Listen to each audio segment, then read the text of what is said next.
Welcome to burning topic. అప్పట్లో ఆత్మగౌరవం కోసం, ఇప్పుడు ఆర్థిక వాటా కోసం కేంద్ర ప్రభుత్వాల కర్రపెత్తనం మీద రాష్ట్రాల యుద్ధం కొనసాగుతూనే ఉంది.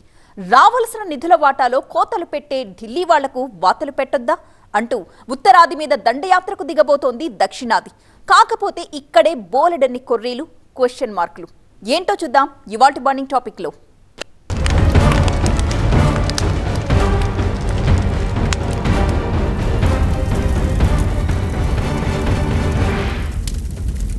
South versus north. ఉత్తరాదిపై దక్షిణాది మళ్లీ కదం తొక్కుతోంది. ఇంకానా ఇకపై చెల్లదు అంటూ సౌతి తల్లి ప్రేమను ప్రశ్నిస్తూ యుద్ధాన్ని ప్రకటించింది సౌత్ ఇండియా. నిధుల్లో కోత పెడుతోంది అంటూ కేంద్రం మీద కత్తి కట్టిన దక్షిణాది రాష్ట్రాలు ప్రత్యేక దేశం కావాలంటూ వేర్పాటువాదాన్ని లేవనెత్తాయి. గతంలోలా కాకుండా ఈసారి నిర్మాణాత్మక ఎత్తుగడలతో సిద్ధమవుతోంది దక్షిణాది. కాకపోతే సైరా అంటూ కేంద్రంపై కన్నెర్ర చేసిన కర్ణాటకతో మిగతా రెండు రాష్ట్రాలు కూడా కలిసొస్తాయా? అంతెత్తున కనిపిస్తున్న మోదీ కటౌట్ ని ఢీకొట్టేంత తెగింపు వీళ్లలో ఉన్నట్టా లేనట్టా?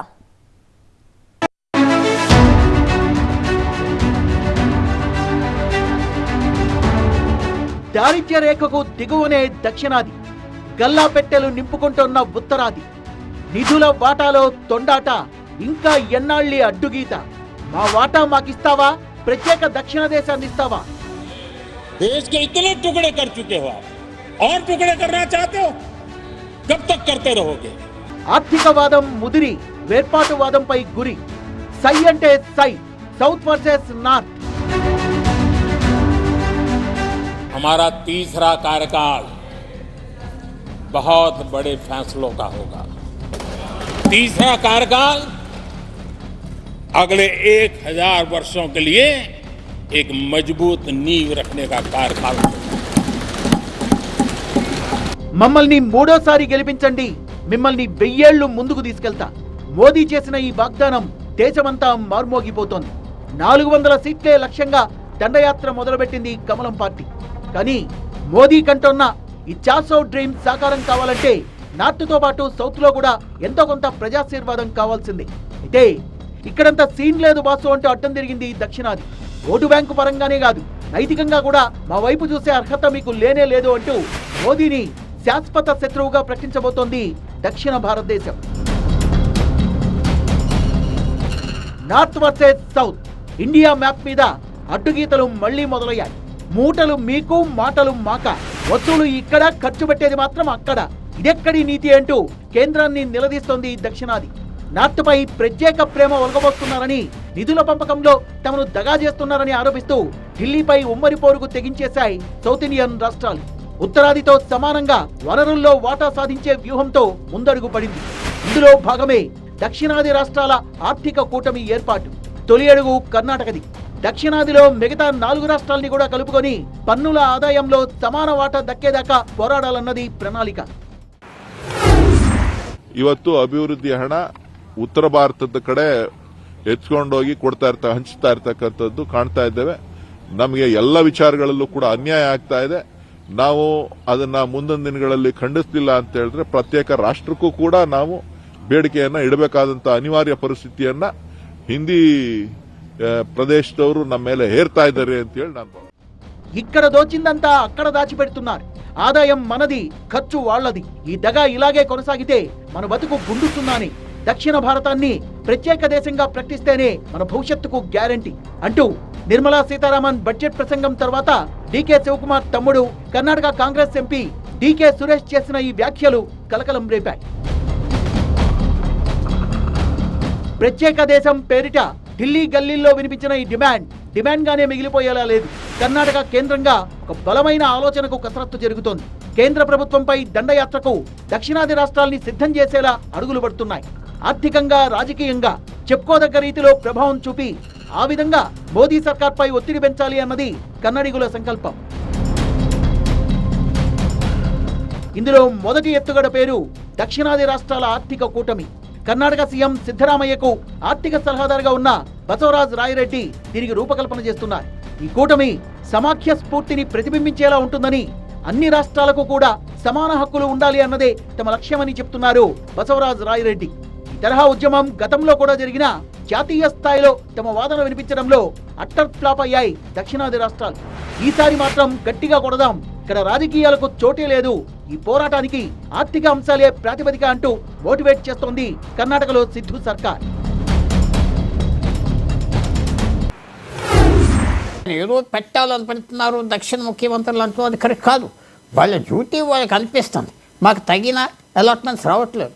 ఉదాహరణగా నేషనల్ హైవే లక్షల కోట్లు కొన్ని రాష్ట్రాలకే వెళ్తున్నాయి, అది కొంచెం కరెక్ట్ చేసుకోవాలి. లేకపోతే రైల్వేస్ కొన్ని బడ్జెట్స్ కొన్ని అలాట్మెంట్స్ అన్నిటికంటే ముఖ్యం. పూర్వం ఉండే ఫెడరల్ స్ట్రక్చర్కి ఏంటంటే రాష్ట్ర ప్రభుత్వాల నుంచి ఆఫీసర్లు తీసుకునేవారు డెప్యుటేషన్ మీద, వాళ్ళకి పెద్ద పోస్టింగ్ ఇచ్చేవారు, ఒక సిస్టమ్ ఉండేది. ఆ సిస్టమ్ కొంతవరకు పాడైపోయింది, అది మాత్రం మార్పు వచ్చిందని కూడా ఆ పవర్ అంతా సెంట్రలైజ్ అయిపోయిన ప్రైమ్ మినిస్టర్ ఆఫీస్లో. వాళ్ళు చెప్పింది వేదం, వాళ్ళని అప్రోచ్ అవ్వాలి, వాళ్ళు ప్రతి నిర్ణయం రాజకీయ కోణంలో చూస్తున్నారు కాబట్టి ఫీలింగ్ వస్తుందంటే దాంట్లో కొంచెం నిజం ఉన్నది. కేంద్రం నుంచి తెలంగాణకు న్యాయంగా దక్కాల్సిన నిధుల వాటా దక్కడం లేదని మొన్నటిదాకా మోదీని నిలదీసింది బీఆర్ఎస్ పార్టీ. 15వ ఆర్థిక సంఘం ప్రకారం తమకు పన్నుల రూపంలో రావాల్సిన ఆదాయానికి కేంద్రం గండికొట్టిందని ఇటీవలే విమర్శలు అందుకున్నారు కర్ణాటక సీఎం సిద్ధరామయ్య. నిధుల విషయంలో కేంద్ర ప్రభుత్వ వివక్షను ఎదుర్కోవడానికి దక్షిణాది రాష్ట్రాలు ఏకం కావాలంటూ కేరళ మాజీ ఆర్థిక మంత్రి టిఎం థామస్ గతంలో గట్టిగానే పిలుపునిచ్చారు. కానీ వీళ్ళందరి వేదన అరణ్యరోదనే అయింది. ఈసారి ఎవరికి వారే కాదు, అందరం కలిసే కొట్లాడదామంటూ కర్ణాటక కాంగ్రెస్ తరఫున వేకప్ కాల్ వినిపిస్తోంది. 7వ తేదీన ఢిల్లీలో జంతర్ మంతర్ దగ్గర ధర్నాకు పిలుపునిచ్చింది కర్ణాటక కాంగ్రెస్. పన్నుల్లో న్యాయపరమైన వాటా కోసం పోరాటం చేయడం మినహా మరో దారి లేదంటున్నారు డిప్యూటీ సీఎం డీకే శివకుమార్. ప్రస్తుతానికి కర్ణాటకతో కలిసి అడుగేయకపోయినా కేంద్రం వివక్షపై పోరాటానికి మేము సైతం అంటోంది కేరళలో కమ్యూనిస్టు ప్రభుత్వం. ఢిల్లీ వేదికగా ధర్నాలకు పిలుపునిచ్చారు Kerala CM Pinarayi Vijayan. Tamil Nadu ruling party DMK కూడా కోరసిస్తోంది. ఇటీవల 8 జిల్లాల్లో కురిసిన కుండపోతకు రాష్ట్రం నిండా మునిగిపోయిందని, 37,000 కోట్ల రూపాయల నష్టం జరిగిందని పరిహారం ఇవ్వాలని కోరితే మోదీ సర్కార్ పెడచెవిన పెట్టిందంటూ వాపోయారు తమిళనాడు సీఎం స్టాలిన్. అసలు బడ్జెట్లో తమిళనాడుకు కేటాయింపులే లేవంటూ నిరసన తెలుపుతూ పార్లమెంట్ ఆవరణలోని మహాత్మాగాంధీ విగ్రహం ఎదుట ధర్నాకు పిలుపునిచ్చింది. ఈ నెల 8న నల్ల చొక్కాలతో కనిపించబోతున్నారు డీఎంకే ఎంపీలు. సో రాబోయే రోజుల్లో ఢిల్లీ గల్లీల్లో లొల్లికి సిద్ధమంటున్నాయి దక్షిణాదిలోని 3 రాష్ట్రాలు. మరి మిగతా 2 తెలుగు రాష్ట్రాల మనోభావం ఏంటి? దక్షిణాది కూటమిలో వీళ్ల భాగస్వామ్యం ఎంత? సౌత్ లో నిజంగానే సునామీ మొదలైందా, లేకపోతే టీ కప్పులో తుఫానులా అంతా చల్లారిపోతుందా? ఏమో, పైనున్న మోదీకే ఎరుక. దేశ విభజన పేరుతో మొగ్గ తొడిగిన ఈ వేర్పాటు ఉద్యమాన్ని మొగ్గలోనే తుంచేయాలి. దేశాన్ని ఇంకెన్ని మొక్కలు చేస్తారు అంటూ పార్లమెంట్ సాక్షిగా ప్రధాని మోదీయే నిగ్గదీసి అడిగారు. కానీ కొందరు సౌత్ పేరుతో చిచ్చు పెడుతున్నారు అన్న మోదీ మాటపై మాత్రం డివైడ్ టాక్ నడుస్తోంది. మోదీకి వ్యతిరేకంగా దక్షిణాది రాష్ట్రాల్లో పురుడు పోసుకునే ఈ ఆర్థిక కూటమి ఫ్యూచర్ ఏంటి? 5 రాష్ట్రాలు కోరస్ పలుకుతాయా? ఎవరి రాగం వారిదే అంటూ తలో దిక్కు చూస్తాయా? ఇదే ఇప్పుడు అసలైన ప్రశ్న. కన్నడ నాట మొదలైన సైరా సినిమాపై బీజేపీ రియాక్షన్ ఎలా ఉండబోతుంది అన్నదే మరొక సస్పెన్స్. ఇదంతా అటుంచితే రేపటి రోజున నార్త్ సౌత్ మధ్య మరొక చిచ్చు కూడా పుట్టబోతోందట. అదేంటో చూద్దాం. మోదీ గారి గ్యారంటీ అంటే గ్యారంటీగా పూర్తి అయ్యే గ్యారంటీ. నా కుటుంబ సభ్యులారా, సామాజిక న్యాయం బీజేపీతోనే సాధ్యం. మనిషి ఎక్కడున్నా మనసంతా ఇక్కడే. సౌత్ ఇండియా మీద వల్లమాలిన ప్రేమలు. సరే, మాకు రావాల్సిన పైసలు ఎక్కడ స్వామి అంటే మాత్రం నో ఆన్సర్. నండ్రే వణక్కం. నాట్ ఓన్లీ మోదీ, ఢిల్లీలో గద్దెనెక్కిన గత పాలకులు సైతం దక్షిణాది రాష్ట్రాల్ని తేలిగ్గా చూడటం, అండర్ డాగ్స్ గా పరిగణించడం మామూలే. అందుకే ఆత్మగౌరవ నినాదంతో అప్పట్లోనే గళమెత్తి ఆయాసపడ్డారు ఎన్టీఆర్. రాష్ట్రాల మీద ఢిల్లీ పెత్తనాన్ని దిగ్గొట్టడమే లక్ష్యంగా అలుపెరగని యుద్ధం చేశారు. నిన్న మొన్నటిదాకా గులాబీ దళపతి పోరాటం ఆరాటం కూడా అదే. జీఎస్టీ ద్వారా మేమిచ్చింది ఎంత, రిటర్న్ లో మాకొచ్చింది ఎంత అంటూ లెక్కలు తీసి ఢిల్లీ ముందు పెట్టింది బీఆర్ఎస్.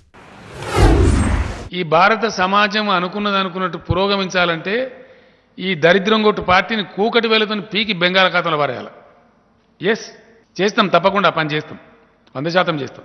బాగా పొగరు కూడా నెత్తికెక్కింది వీళ్ళకు. ఎవరి మీద పడితే వాళ్ళ మీద ఎటు పడితే అంటే మాట్లాడు కన్ను నెత్తికొచ్చి బాగా అడవులు జమాబందీ చేస్తున్నారు. తప్పకుండా కూగడు వేలతో పెకిలించి పారేస్తాం. ఎస్, ఏం అవసరమో దేశంలో చేస్తాం. ఈ దేశం నిద్రాన్నమై లేదు, దేశంలో శక్తి లేక శాతగాకే లేరు. ఇక్కడ ఉద్యమిస్తాం కదా అవసరం అనుకుంటే. సౌత్ మీద మోదీ వారి సౌతి తల్లి ప్రేమను నిరసిస్తూ సౌత్ నుంచి మళ్లీ యుద్ధం మొదలైంది. దక్షిణాది రాష్ట్రాల ఆర్థిక కూటమి ఏర్పాటు దిశగా అడుగులేస్తోంది కర్ణాటక. మరి మిగతా రాష్ట్రాలు కలిసొస్తాయా? అసలు ఈ ప్రయోగం ఫలిస్తుందా అనేదైతే $1 మిలియన్ ప్రశ్నే. ఎందుకంటే ఎవరి రాజకీయ ప్రయోజనాలు వాళ్ళవి, ఆ తర్వాతే రాష్ట్ర ఆర్థిక ప్రయోజనాలు. బీజేపీతో ముడిపడే బంధాన్ని బట్టే ఆయా పార్టీల ఎత్తుగళ్లుంటాయి. కర్ణాటకలో కాంగ్రెస్, కేరళలో కమ్యూనిస్టులు, తమిళనాట డిఎంకే, ఈ మూడు కూడా బీజేపీకి ఆగర్భ శత్రువులే. వీళ్లకు కొత్తగా వచ్చే సమస్య అయితే లేదు. కాకపోతే 2 తెలుగు రాష్ట్రాల దగ్గరే చిక్కంతా. ఇటీవలే ఢిల్లీకి వెళ్లి మోదీతో అలైబలై ఆడొచ్చారు తెలంగాణ సీఎం రేవంత్ రెడ్డి. కేంద్ర బడ్జెట్ లో కేటాయింపుల మీద టీ కాంగ్రెస్ లో ఎవరూ ఏమీ మాట్లాడిన దాఖలా లేదు. అయినా బీజేపీ టార్గెట్ గా పుట్టిన ఇండీ కూటమే విచ్ఛిన్నమై నానాడికి బక్కచిక్కిపోతోంది. ఇప్పుడు ఈ దక్షిణాది ఆర్థిక కూటమి మాత్రం ఎన్నాళ్ళు నిలబడుతుంది? పూటకో ఇరిగేషన్ గొడవతో పరస్పరం రచ్చకెక్కే దక్షిణాది రాష్ట్రాల మధ్య సయోధ్య అనేది అసలు కుదిరేనా? ఎన్టీ రామారావు ఏమన్నారంటే కేంద్రం అనేది ఒక మిథ్య, రాష్ట్రాలు ఉంటేనే కేంద్రం, రాష్ట్రాలు లేకపోతే కేంద్రం ఏముంది అనేది ఆయన అన్నారు. బట్ నిజం ఏంటంటే మన India is a federation of states, సమాఖ్య. ఇండియా ఈజ్ ఎ సమాఖ్య అనేది అది చెప్పుకోవాలి. అయితే ఆయన ధ్వజం ఎత్తాడు అప్పుడున్న కాంగ్రెస్ మీద. ఇప్పుడు చాలా విచిత్రం ఏంటంటే అప్పుడు కాంగ్రెస్ మీద ఏదైతే పదజాలం వాడారో ఎన్టీ రామారావు, ఇప్పుడు కాంగ్రెస్ అదే పదజాలం బీజేపీ మీద వాడుతున్నది. ప్లేయర్స్ మారారు కానీ పదజాలమును భావాలు ఎక్కడా మారలేదు. ప్రత్యేక దేశం అంటూ ఆ కన్నడ ఎంపీ ఇచ్చిన పిలుపు దేశం మొత్తాన్ని ఊపేసిందో లేదో గానీ కర్ణాటకలో మాత్రం రాజకీయ రచ్చరాజేసింది. బెంగళూరు వీధుల్లోకి వచ్చి డౌన్ డౌన్ అంటూ సౌండ్లు ఇచ్చారు బీజేపీ యువమోర్చా కార్యకర్తలు. ఈకే సురేష్ ఇంటి వెలుపల కూడా శబ్దం చేస్తే అరెస్టు చేసి లోపలేశారు పోలీసులు. ఇటు దక్షిణ దేశం డిమాండ్ పూర్తిగా అతడి వ్యక్తిగతం, అది పార్టీ వైఖరి కానే కాదు అంటూ పక్కకు జరిగింది కాంగ్రెస్ అధిష్టానం. इस देश को एकता रखने के लिए कोई कहे या नहीं कहे, मैं खुद मल्लिकार्जुन खड़गे होकर कहूंगा, कन्याकुमारी से लेकर कश्मीर तक हम एक हैं, एक रहेंगे, एक देश रहेंगे. పార్లమెంటులో వేర్పాటువాద సగరెగడం దేశవ్యాప్తంగా ఆసక్తికర చర్చకైతే తావిచ్చింది. మనకున్న రాజ్యాంగం ప్రకారం రాష్ట్రాలను విభజించుకునే వెసులుబాటుంది. దేశం మాత్రం ఎప్పటికీ అవిభాజ్యమే. భిన్నత్వంలో ఏకత్వం అన్న స్ఫూర్తిని భంగపరిచి భౌగోళికంగా చీల్చాలన్న ఆలోచన రావడమే తప్పు. దేశ సమైక్యతను, సమగ్రతను ప్రశ్నించడమే నేరం. ఫెడరల్ స్ఫూర్తికి విరుద్ధంగా ఎవరు మాట్లాడినా శిక్షార్హులే. ఇటువంటి వేర్పాటువాదం భారతదేశాన్ని ప్రపంచం ముందు బలహీనపరిచే కుట్రతో సమానం. देश में अलग देश बनाने की वकालत करते हैं। जोड़ने की बातें छोड़ो, तोड़ने की कोशिश करिए। आ रही आपके अंदर क्या पड़ा हुआ है? क्या इतने टुकड़े करके अभी भी आपके मन को समाधान नहीं हुआ है? देश के इतने टुकड़े कर चुके हो आप, और टुकड़े करना चाहते हो? कब तक करते रहोगे? దేశాన్ని ఇంకా ఎన్ని ముక్కలు చేస్తారు అంటూ ప్రధాని మోదీ ఉద్వేగపడ్డం అర్థం చేసుకోదగ్గదే. కానీ ఆర్థిక పరంగా రాష్ట్రాల మధ్య వివక్ష జరిగితే నిలదీసే హక్కు మాత్రం ఖచ్చితంగా ఉంది. ఇప్పుడు దక్షిణాది రాష్ట్రాలు లేవనెత్తిన డిమాండ్లు అటువంటివే.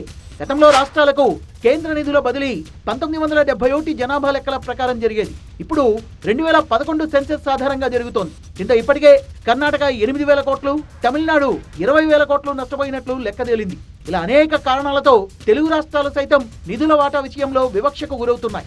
ఉత్తరాది రాష్ట్రాలతో పోలిస్తే మనకు దక్కింది చాలా చాలా తక్కువ అంటూ అసెంబ్లీ సాక్షిగా వాపోయారు AP CM Jagan. Finance commission recommendations ఏదైతే 42% చేసినారో ఆ చేసినది రాష్ట్రానికి మొత్తంగా 42% ఇస్తే ఏ రాష్ట్రమైనా కూడా సంతోషపడుతుంది. ఎందుకంటే అది సిఫార్సు, దట్ ఈస్ వాట్ ఆర్థిక సంఘం సిఫార్సు. అయితే కేంద్రం అధ్యక్ష రాను రాను సెస్సులని, సర్ఛార్జులని ఇటువంటివన్నీ వేయడం వల్ల ఈ సెస్సులు, ఈ సర్ఛార్జులు ఇవన్నీ కూడా ఈ ట్యాక్స్ డెవల్యూషన్ బ్రాకెట్లోకి రావు. అది నేరుగా వాళ్ళే తీసుకోవడం జరుగుతుంది 100% దాంట్లో వచ్చిన ఆదాయం. కాబట్టి రాష్ట్రాలకు వచ్చే ఆదాయాలు తగ్గుతా వస్తూ ఉన్నాయి. జనాభాను నియంత్రించడం, ఆర్థిక వృద్ధిని సాధించడంలో విజయవంతం కావడమే దక్షిణాది రాష్ట్రాల పాలిట శాపంగా మారిందా అనేది మరో వాదన. ఎందుకంటే పన్నుల రూపంలో హిందీ రాష్ట్రాలు కేంద్రానికి ఇచ్చేది తక్కువ, తీసుకునేది ఎక్కువ. దక్షిణాది రాష్ట్రాలు మాత్రం ఇచ్చేది ఎక్కువ, తీసుకునేది తక్కువ. ఈ అసమతుల్యత దశాబ్దాలుగా కొనసాగుతూ వస్తున్నా ఏమీ చేయలేని పరిస్థితి. ఏటా పరిపాలనలో విఫలమవుతూ వస్తున్న కేంద్రం నుంచి నిధుల వాటాలో మాత్రం అడ్వాంటేజ్ పొందుతున్నాయి ఉత్తరాది రాష్ట్రాలు. మరి ఈ వివక్ష అనివార్యమేనా? సౌత్ నార్తే కాదు, ఈశాన్యం నార్త్ కూడా తేడాలు కనపడుతున్నాయని కంప్లైంట్ ఎందుకు వస్తుందంటే ఇప్పుడున్న ప్రభుత్వంలో కొంచెం ఇంబ్యాలెన్స్ ఉన్నది. ఎక్కువ మంది మంత్రులు వెస్టర్న్ సైడ్, పశ్చిమ నుంచి ఉత్తరం నుంచి ఉండటం వల్ల ఎక్కువ పోర్ట్ఫోలియోస్ ఆడుతూ ఉండటం వల్ల వాళ్ళే కనపడుతున్నారు. అందువల్ల ఈవేళ ఆ పోర్ట్ఫోలియోస్, ఆ క్యాబినెట్లో కూడా సౌత్ రిప్రజెంటేషన్ ఏమి కనపడట్లేదు. ఫైనాన్స్ మినిస్టర్ సౌత్ నుంచి అయినా ఆమె రాజకీయం నుంచి రాలేదు, ఆమెకు ఐడెంటిటీ లేదు కాబట్టి దక్షిణ వాళ్ళు క్లెయిమ్ చేసుకోలేకపోతున్నారు.